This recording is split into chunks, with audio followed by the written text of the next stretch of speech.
Hello Ray guys! Good afternoon sa inyong lahat. It's already afternoon but it's going to get dark very soon. Hapon pa naman dito guys. Alas 5 papasado or magagabi na, ganyan. So andito ako sa gubat kasi si Nico is meron siyang ginagawa doon sa forest nila ngayon. Pero mabilis lang. Sabi ko sa kanya, i-drop na lang ako dito sa forest na malapit. Tapos balikan na lang nila ako dito. So maghahanap lang ako guys ng makakain. Kain na naman. So dito tayo sa gubat guys. Medyo malamig-lamig na yung weather ba. Kailangan na mag-change ng medyo makapal-kapal na jacket kasi parang hindi na kinakaya nitong aking jacket na suot yung panahon. As in, autumn na talaga ang weather dito sa amin and palamig na hurag panugno naman hinoon ko ang akong trabaho Pero hanap muna tayo dito guys ng mushrooms or anything na edible na makikita natin dito sa loob ng gubat na to. Nagpunta na ako dito last year pero mga Sopilo Bahavero ang tumutubo. Pero dito ngayon, bakit sobrang dry? Hindi kasi umulan guys, mga ilang linggo na or ilang araw na. Ay, umulan pala last week. Pero dito, sobrang dry talaga. Wala akong makitang traces ng Sopilo Bahavero. Di kagaya last year. Siguro, lipat ako doon sa kabilang gubat. Sa another side. Ayan na nga. Andito na tayo sa kabilang side ng gubat. And, meron akong nakita chantarelle na sira. Ano ba naman yan? Bakit sira? Pero ito dito guys, meron ditong hindi sira. Ay, sira na, mature na, hindi na pwede. Ayun. Andoon sa ilalim. Sabi na diri. Yun o. Yan. Merong isa, pero medyo malambot na guys. Pero okay pa. Pwede pa i-touch. Linisan lang natin yan. Dito guys, meron tayong maiuuwi. Ito yung mga funnel chanterelles o yung Sopilo Bahavero na tinatawag nila sa Finnish. Ayan, napakasarap nito sa pancit. Ito kahit kamayin na lang ito guys. Pagpulot. Okay na yan siya. Marami talaga nagsasabi sa inyo na guntingin ko raw. Sakit kaya sa kamay ang gunting guys. Kaya kinakamay ko talaga siya. Okay naman ako na kinakamay ko siya guys. Don't worry. Hindi naman ako nahirapan sa malisod. Mas gusto ko siyang kinakamay compare sa gunting. Kasi ito madali lang man ito tanggalin yan. Ganyan lang yan siya. Yan. Huwag na yung masyadong maliliit. Tapos ito hindi na ito kailangang tabunan. Nabunlot lang kadihaday. Ito pa ako sobrang dami dito. Itong Sopilo, maramihan talaga sila kung tumubo sa isang lugar. Dito pa yung iba is patubo pa lang. So yung mga pipick upin ko lang is yung mga medyo malalaki na. Wala na akong ginasipon. Ano akong kahimtang ba? Kasi malamig na talaga. Di na talaga mapigilin ang weather guys. Pa-weather na palamig na talaga. So yung mga papunta ng Finland nating mga kababayan, maghanda-handa na kayo ng jacket nyo. Pero dito na kayo bumili ng maraming jacket na pangpalit nyo sa jacket nyo guys. Kasi mas mahal nga dyan sa Pilipinas. Tsaka dito mas makakapili kayo ng mas marami kasi nga mas maraming options dito sa ukay-ukay. Ito pa dito meron. Dali lang kasi pulutin itong mga Sopilo kasi ganyanin nyo lang. Lusion lang nyo ba. Pwede mo ring bunluton. Pero yan nga yung foot niya tanggalin mo pa rin. Pero ganun lang ang pagtanggal niyan guys. Madali lang siya compare sa ibang mushroom paglinis nito. Dito marami. Naririnig ko yung mga ibon na nagsinggit-singgit sila ay. Kasi yung mga ibon dito guys, papaalis na rin sila sa Finland. yung iba. May isang mushroom dito na malaki pero hindi natin yan kukunin kasi hindi man yan yung sadya natin. Hindi ko rin alam kung nakakain ba yan o hindi. Basta ang rule, do not pick what you don't know.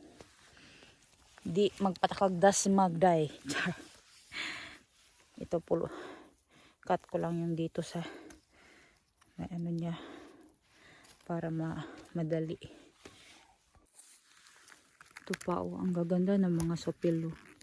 Basta malalaki na sila guys, masasarap silang pulutin pero pag maliliit, kakapoy, limpiyuhon. Ito pa dito oh. Tapok-tapok lang talaga yan sila. Yung iba medyo maliit. Yung iba medyo malaki-laki na yan oh. Tapok-tapok lang yan sila guys, maramihan. Diba? Maramihan sila sa isang lugar. Ito yung pinaka-late na mushroom guys na tumutubo dito. Na kahit na October, November, hanggat hindi pa natatabunan ng snow, madali mo sila makikita. Pero kahit natabunan na ito ng snow guys, they are still edible. Kaya yung mga ibang forest animals, kinukot-kot nila yung snow kasi hinahanap nila yung mga mushrooms. Dito sa area na to marami. Meron pa mga blueberries dito eh. Pero overripe na talaga yung mga blueberries ngayon. Hey, ito dito malaki oh. Funnel chanterelles ang tawag dito kasi para siyang funnel. Imbudo. Imbudo pa sa Bisaya. I don't know what is it in Tagalog but imbudo siya. Funnel nga. Ano yan sira? Ito pa. Yan. Diba? Ang gaganda. Dito, ikot ka lang. Mapuno yung basket mo kahit hindi ka na magdala ng knife for cutting. Kasi kamayin mo lang yan siya. And napakasarap nito sa pansit. Puro gagawa ako ng recipe with this. Para you will have an idea what kind of food you can make from this free mushroom sa gubat. Yan oh. Dali lang siya linisin. Tanggalin mo lang yung paa niya. Tapos pagdating sa bahay, kunting brush, yun na yun. Ito pa dito oh. Meron ding look-alike nito guys na hindi siya edible. So, dapat alam nyo kung ano yung pinipik nyo. Kasi kung hindi siya sopelo, huwag nyo talagang ipik. Kasi yung isa naman is poisonous. Dito oh. Haraway bangag diha. Basig na mo gawas diha kalit ba. Ito na mamaak diha no. Kuratan na lang tag na mamaak. Pero yan, marami dito. Marami na yun. Basta more than 2. Pero ito hindi ko na kunin yung may itim kasi sira na yan. Tingnan nyo to guys. Ang ganda oh. Sobrang dami. Diba?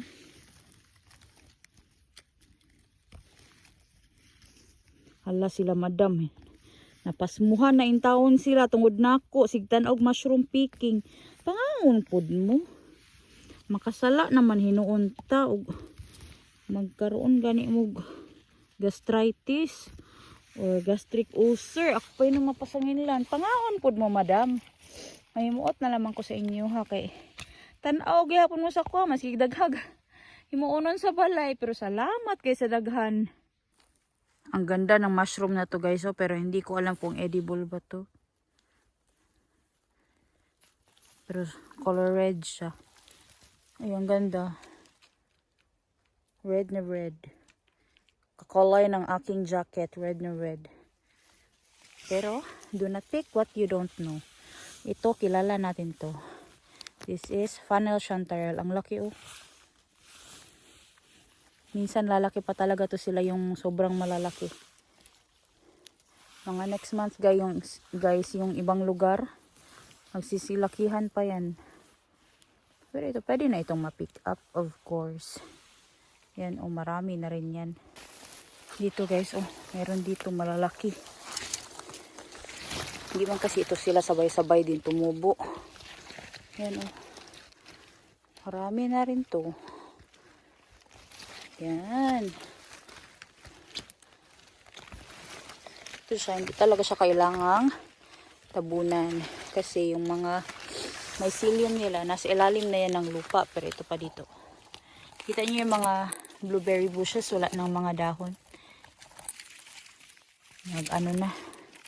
Nag-wither na ilang mga dahon guys. Nangahulog na kasi preparation na sa autumn. Yan oh. Yung mga blueberry nag-shrink na. Pero meron pang ibang mga blueberry bushes na meron pang mga bunga. Pero dito, wala na, ningkuyos na. Dito may magandang spot. Oh, ang lalaki. Yan oh. Ang lalaki. Wow. So, ang dami pa nila dito banda. Sarap ng feeling talaga kapag yung pagkain pinupulot lang ba. Libre lang gani. Yung walang aabog sa iyo na, huy! Nag-unsa ka diha. Sa Pilipinas, mag-ingon anak ko ba purong pakagsundang siguro. Ako noon guys, ng bata ako, nangangawat man ako ng bayabas kapitbahay. Parang normal man yun sa bata no na makulit ba. Makulit ako ng bata ako eh, Diyos mio marimar. Kat-kat mong gani ko sa amo ang kisami, kasabuan ko sa akong inahan. Uy, inday. Ito pa oh. Yan. Diba? Ito pa dito oh, marami oh. Ito dito oh. Yung isa nasira na. Di bali na kay meron pa mang natira. Ito mabilis din itong masira talaga kaya paunahan din sa mga slugs dito kasi mabilis din ito sa slugs guys. Pero by this time of the year yung mga slugs naman is pa-slow down na sila guys. Mabagal na silang gumalaw kasi nga malamig na. Pero yan oh, marami na. Ayan oh, meron pa dito. Medyo madilim na ba? Pero sa labas ng forest guys, hindi pa ganun kadilim. Pero dito sa loob, medyo madilim na talaga siya. Nihintay ko lang na bumalik sila Nico and Anika kasi chinecheck ni Nico yung camera na nilagay niya doon sa forest para sa mga deer. Kung okay na ba. Tapos nilalagay niya yung kanyang camouflage tent doon para ready na siya sa kanyang hunting season. And Nico was really eager na mahunt talaga yung mga deer guys na nagpupunta doon para meron kaming karne. Gagawa ako ng recipe guys gamit yung deer meat na nahunt ni Nico last year na hunting season. Meron pa kami, andoon pa sa freezer namin yung meat. Luluto ako noon guys. Of course, papakita ko sa inyo para magkaroon din kayo ng idea. Actually, first time kong gagawin yun na magluluto ng buong ganon. Never pa ako nakagawa ng deer meat na buo. But yeah, lakad pa tayo. Maghanap pa tayo dito ng mushroom sa loob ng gubat. Palabas na ako sa gubat guys kasi madilim na. But look what I found. Merong old na chanterelle dito. Pero hindi ko na lang ito kukunin. Iwan ko na lang siya dyan. Baka sa susunod na taon dumami sila, di ba? So dito sa area na to, tatandaan ko to.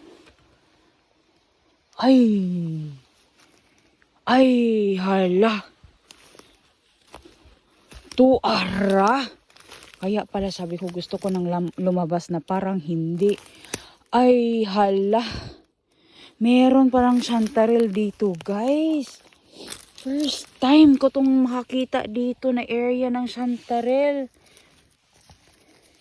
Itong isa, pwede pa to. Ito daw, be. Medyo old na siya. Pero pwede namang ikat. Ay, hala, meron pala dito. Kaya pala parang gusto kong lumabas na ayaw. Yung mga iba guys is nasira na, naging old na. Pero meron pang tinira sa atin. Ayan. Ayan oh.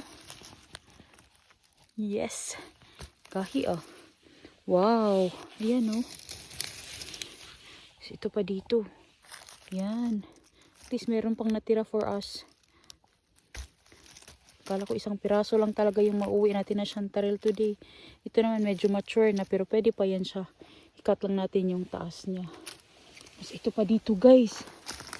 Wow! Kaya pala parang feeling ko ay naputol na hinoon pero that's okay. Ang tawag nito. Feeling ko parang gusto kong lumabas na hindi. Kahit madilim na yung ano. Uy, meron pa doon guys. Meron pa. Teka bi. Tanggalan ko muna to ng mga paa nila para makapunta ako doon sa unahan. Malagay ko to sa basket. Ito dito guys. Oh. Ayan no. Uy, ang ganda pagkatubo ba? Ayan. Slimy. Uy, basta may mga slimy lagi. Eh. Ano, basa-basa gani guys. Ngilingig guys paminaw ni mga slugs. Uy. Pero yung mga ibang bata dito sa Finland guys, gustong-gusto paglaruan niya mga slugs. Kanila lang gunit-gunitan, mangilngigan, mangkay ko ana uy. Pero di na ako kaya. Ay ko talaga ng slimy na texture. Pero yan, meron tayong kuha dito. Mabuti na lang talaga, hindi pa ako lumabas. Tingnan nyo to guys. OMG! Lapit kayo, lapit. Hala ka, uy. Paha, ani guys, oh. Ang laki guys. Ito yung pinakamalaking mushroom na nakuha natin today. Yes, yan. Wow, ang laki. Sana naman in a couple of years guys, dumami pa itong mushroom dito na chanterelles. Meron pang isa dun oh, pero minolds na siya guys, pero ito hindi. Ayan oh, sobrang ganda, konting brush lang to. Oh, di ba? Wow, salamat naman, walang kauud-uod guys. Sobrang laki. Ang ganda. Favorite talaga to ng aking anak guys. Chanterelle or yung herkotate or yung mga bullets. Ito ang pinaka-favorite niya. Kasi iba talaga ang lasa. Bawat chanterelles or bawat mushroom guys. Kaya iba-iba tayo ng preference. Ako naman, this year, mas favorite ko yung bullet. Pero favorite ko rin itong chanterelle. Ayan oh, sobrang ganda guys. Ang laki, di ba? Wapa kaayo. Dako jud siya. Tanawa ra gud akong kamot. Di ba? Ang laki oh. Ang ganda. Meron pang isang piraso dito guys sa may gilid. Ayan. Di ba? Okay, akong buhok lang sangit-sangit na ni mga stem. Yan, ang ganda di ba guys? Sobrang yellow eh. Ang ganda na pagka-yellow. Tingnan nyo yung view dito guys. Nasa taas ako ng buntod. Ayun na yung road doon. Oh. Yan yung road papunta doon sa forest nila Nico. Pero ako, palabas na rin ng gubat. Lakad-lakad lang ako dito sandali. Tapos hintayin ko lang sila. Kasi for sure, palabas na rin yung dalawa doon sa loob ng gubat guys. Kasi naglalagay lang yung siniko ng tent. Pero marami din akong kuha today. Hindi tayo na zero today guys. Marami din. Meron palang mga berries dito guys na parang orange ang color. Pakita ko sa inyo. Itong berry na to guys. Ito yung berry ng kielo. Or yung lily of the valley. Yan o. Sobrang dami yan. Dito guys. Kasi dito maraming lily of the valley or yung kielo. Yung kielo guys, yan yung bulaklak dito. Yung national flower dito sa Finland. Which is also a girl's name. Pangalan din niyang babae. Nang babae yung kielo. Yung flower. Kielo din yung ano niya sa Finnish kielo. Or yung lily of the valley sa English. Nakakalason yung berry niya guys. Pero yung flower niya, it smells so good. But kapag nagpick ka ng flowers, hindi ka naman po-poison nun guys with the smell. Napakabango talaga nun. And nagpick ako nun nung last summer, yung poisonous flowers dito sa Finland. So ito na lahat yung nakuha natin today guys sa loob ng gubat. Marami-rami din. Hindi man napuno yung ating basket. Pero napakaraming funnel chanterelle and may nakuha pa rin tayong mga chanterelle sa loob ng gubat. Which is so good. Kasi libre lang naman ito dito sa Finland. May dumaan na sasakyan. Kaya ako lalabas na rin ako dito sa gubat guys. Para pagdating nila Nico, ambak na natadiretso sa sakyanan. Kaya manguli na ta kay ngit-ngit naman. Pag-unsa pa man to dire. Hindi na kayo makakita guys. Di kagaya before na alas 9, alas 10 nasa gubat pa ako. Ngayon hindi na pwede guys kasi masyadong madilim na. Though maliwanag pa siya tingnan. Pero sa ako na nakakita dito guys sa kinatatayuan ko, medyo madilim na rin siya compared before. Kasi yung mata namin dito guys, nag-a-adjust din siya sa light and sa darkness. Madilim na ito dito ngayon guys, iba na. Para na siyang alas 6 ng gabi dyan sa Pilipinas. Ayan, unta. Di ko maumod ani derino kay warag taas-taas ra pa to. Maslide ta dira. Kitingin nyo, di ba? Meron siyang parang pathway kasi ito dinaanan ito ng mga deer papunta dito sa loob ng gubat. Again, I'm not scared of deers because they are more scared of me. Mas natatakot sila sa akin guys, mas lumalayo sila. In terms of snake, the same. Pero yung mga snake ngayon guys, nagsastart na yan sila na mag-hibernate. So yung mga snake, nagtatago sila underground, like deep. I don't know how many meters, but sa ilalim ng lupa, natutulog din yan sila. Magigising yan sila pagdating ng springtime.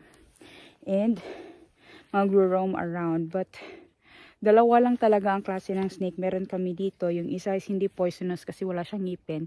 Yung isa naman is meron siyang ngipin pero ang ano niya lang is allergic reaction, in which meron naman gamot na nabibili nun sa pharmacy. Nakakita na ba ako nun? Yes, nakakita na ako pero hindi sa gubat. While nagmo-mushroom picking ako guys, never pa ako nakita ng snake. Maybe because I'm always talking, maingay ako, naglalakad ako, and ayaw naman ng mga snakes ng ganun. Kapag masyadong maingay, labi na ng Bisaya nga, sige pumunit o mushroom, sabaan kay sa forest kay para magsihi daw ko giyaw kapag mag-vlog daw ko no. Kaya never pa ako nakita. Siguro kapag makagat siguro ako ng snake, kagatin niya muna yung yellow boots ko. Yun muna ang unahin niya kung kaya niyang kagatin yung yellow boots ko. Pero never pa talaga ako nakita. I'm not really scared of it. Pero mas natatakot ako guys sa slugs. Kasi slimy kasi siya. Ayoko yung texture talaga na slimy. Yung parang basa-basa siya guys. Basta ayoko yung texture na ganun. Tapos mag-gloves daw ako kapag nagpipik.